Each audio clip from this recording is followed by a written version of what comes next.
Ladies and gentlemen, I have officially reached Rupert Pupkin status with the debut of the show. Hello, everyone. Welcome back to Andy Loves Movies, and welcome to the first of many episodes of Marty Talk, the show dedicated to Martin Scorsese. Well, my show dedicated to Martin Scorsese. Now, the genesis of this really came from the fact that I did record an episode about Martin Scorsese a while back ago, but I always kept thinking about it. I was like, how do you sum up a legend's 50-plus career in one episode? And the truth is you can't. So I was sitting there thinking, I was like, The Killers of the Flower Moon's coming out. This is a big deal. It's a Scorsese movie. I'm going to see it, and I'm going to want to talk about it. So why don't I just come up with a show within a show about Martin Scorsese and call it Marty Talk? And here we are. And welcome again. It's been a minute. I do apologize for not being so frequent with these. I've had to take care of some things. My focus had to be shifted elsewhere. And I took care of some of those things, and now I'm back.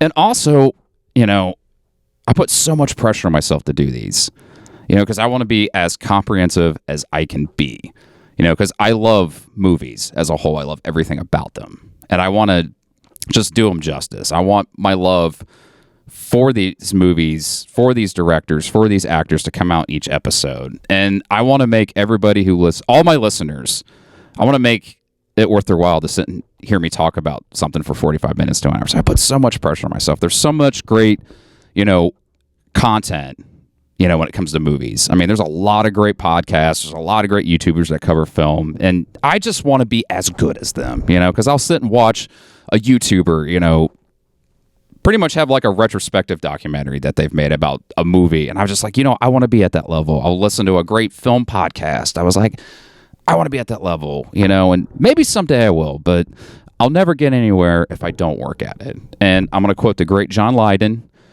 And for you hardcore punk rockers that didn't really like New Wave a whole lot, Johnny Rotten. As a human being, I'm work in progress. And that is not only true in my personal life, but in my creative entities too. So let's get on with the show. So today, first episode of Marty Talk, we're kicking off with his latest movie, Killers of the Flower Moon. Now, this has been a long time coming. Filming of Killers of the Flower Moon was supposed to start in 2020, but the pandemic halted production indefinitely. Filming didn't resume until February of 2021, and it wrapped in October of that year. One of the things that really surprised me about this movie was we didn't get a trailer like right off the bat. It seems now like a trailer will come out either right after a movie gets done filming or like when a movie's like in the middle of filming. I mean, it happens, very little back in the day, but I feel like it happens more so now because of the technology. I mean, we're dealing with all digital here. It's not like we have to worry about, film and whatnot. So I was really surprised about that. And actually that became a running joke on an Instagram, like movie joke page that I follow was, when we're going to see the Killers of the Flower Moon trailer. And I remember when I did finally get to see it, I was like, it's here. It's coming. Yes. It's not going to be it's not going to be delayed even further, because I was worried that it was going to be delayed more so than what it already was. I don't think, it's Scorsese. I don't think it would have been shelved, which is a worry now because of the Batgirl movie, and Warner Brothers, DC, whoever owns it's obviously a DC. The film is based off a true story. It's about the Osage tribe of Oklahoma. The Osage tribe found out that there was oil on the land of their reservation. So almost immediately overnight, they became wealthy because, oil was a hot commodity back then. It still is. And it brought a lot of trouble because the townspeople weren't too thrilled about, the Osage tribe being the wealthiest people in the town. And they also felt like they deserved a part of that. And in all reality, they didn't, because it wasn't their land. So a lot of, unsettling things started to happen, corruption, greed, jealousy, and eventually murder, started happening, all while trying to infiltrate, how to get to their wealth, how to get a piece of that. And it also deals with a uncle and nephew who almost successfully infiltrated getting some of their wealth. Movie's set in 1918. The uncle, his name was Will, played by Robert De Niro, takes in his nephew Ernest, played by Leonardo DiCaprio. Ernest had just came back from the war, World War I, And his uncle's like, hey, come stay with me. So in the beginning of the movie, they had a conversation talking about the change of the town and all sorts of stuff. I mean, his uncle asked him about the war and whatnot, and he pretty much kind of gave him guidelines how to like act appropriately and whatnot. So you could see from the beginning of the movie the manipulation starting. And they finally talked about work, and Ernest reveals that he can't work too much because he has like stomach issues, and if he lifts up something pretty heavy, he could do some pretty bad damage to himself. So his uncle's like, well, they always need drivers, just be a taxi driver, which is odd because De Niro was the taxi driver and Taxi Driver. So Ernest takes up a job as being a taxi driver, and one of his customers is a woman named Molly from the Osage tribe. He tells his uncle that Molly is kind of a frequent customer, and his uncle's just like, hey, you should try to marry her. And Ernest is just like, why? He goes, that's the one way that you can, we can infiltrate their wealth, because if you get married and something happens to her, you're entitled to her inheritance. Which, I mean, if you didn't know the story prior to hand, you just knew some shady shit was going to happen. So throughout the movie, they eventually get married, start a family and whatnot, and then just all this horrible shit starts happening until finally, the Osage tribe goes to Washington, D.C., and they're pleading with politicians. They're like, something needs to be done. We live in a crooked town. They're killing us off. And that got the feds involved. So the feds come down, do a full-scale investigation, and they pretty much, the floodgates had opened. They found out about almost all the corruption and the murders that were going on. So a lot of people stood trial, including the uncle and the nephew. And, some justice was served, not all, because some of the murders and the crimes that happened never got solved and never got put to trial, obviously. So that's pretty much where the movie ends. I'm not going to really go too much into detail because I'm not a great resource about the subject matter. I mean, there are several other resources out there that you can, find and, research on your own. I mean, there's podcasts, stuff on YouTube, the book. So that'll do it. Talking about the movie itself. Hopefully I provided a brief enough outline of what the movie's about.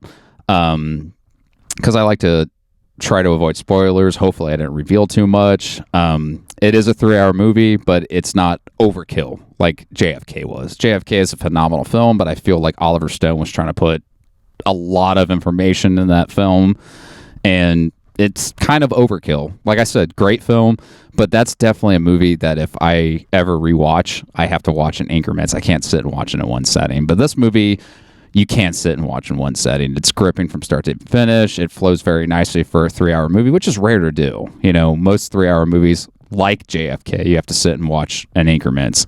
I think the only other movie that I can think of that you can watch from start to finish that's almost 3 hours is probably Scarface.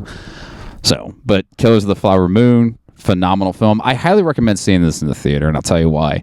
Seeing this movie in the theater made me miss going to the theater, because I don't go to the theater as often as I used to. I used to make that a regular thing, but now that I'm older, I just don't go as often as I used to. I remember making it a day at the theater. I go see 2 movies in one day, and I miss doing that. I'm going to try to do that more. It's a goal I set for myself. But, when you see a movie in the theater, it has a totally different vibe than, sitting on your couch watching it on Netflix. I mean, there's nothing wrong with Netflix, but, it's not the same. So I highly recommend seeing this in the theater.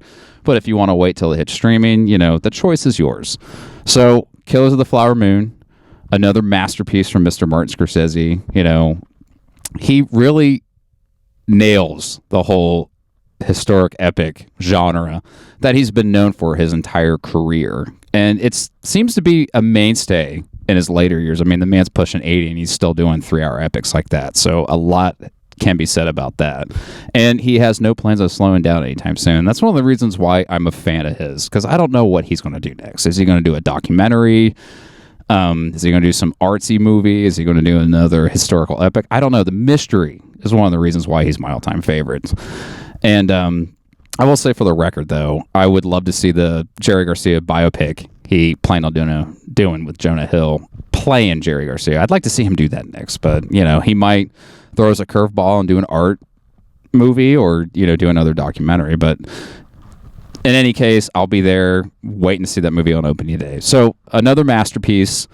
The cast was pretty solid. I love seeing Bobby back in, his truest form as a great method actor. He seems to do a lot of comedies more now. And I don't mind him in comedies because De Niro is a funny guy. Actually, right before I recorded this, I just watched Midnight Run on Netflix for the first time. It was the movie he did with Charles Grodin, directed by Martin Scorsese. Martin Scorsese did Beverly Hills Cop. He did the first one. And he was also in Fast Times at Ridgemont High. He played the guy at the morgue.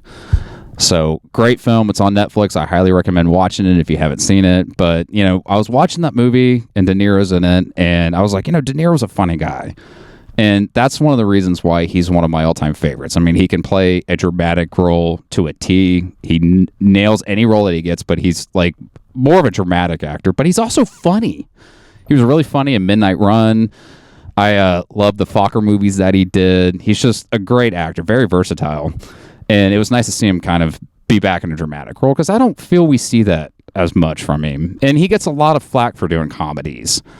And you really shouldn't give the guy any flack because, he's made his mark. He's done all these iconic movies, played all these iconic roles. Let the man have fun in his, I think he's 82, in his later years. So De Niro, wonderful. He never disappoints. Leo was amazing as well, too. Lily Gladstone, who played his wife, she was amazing as well. I hope, she gets more roles after this picture. A lot of the supporting cast was great. It was so great to see Brendan Fraser in this movie. The love that the internet has for Brendan Fraser just, oh man, it fills me with joy because he is a treasure. He is a great actor. He was in some of the greatest movies of my childhood. I mean, Airheads, Monkey Bone, Bedazzled, The Scout, the Mummy movies, George of the Jungle. I mean, it's just so wonderful to see him get his due because he is just an amazing actor, and it was so great to see him in a Scorsese movie. And I know it was a great honor for him because, he's had some rough times here recently, and his resurgence is well deserved. So, I love you, Brendan Fraser. It's just so nice to see you back.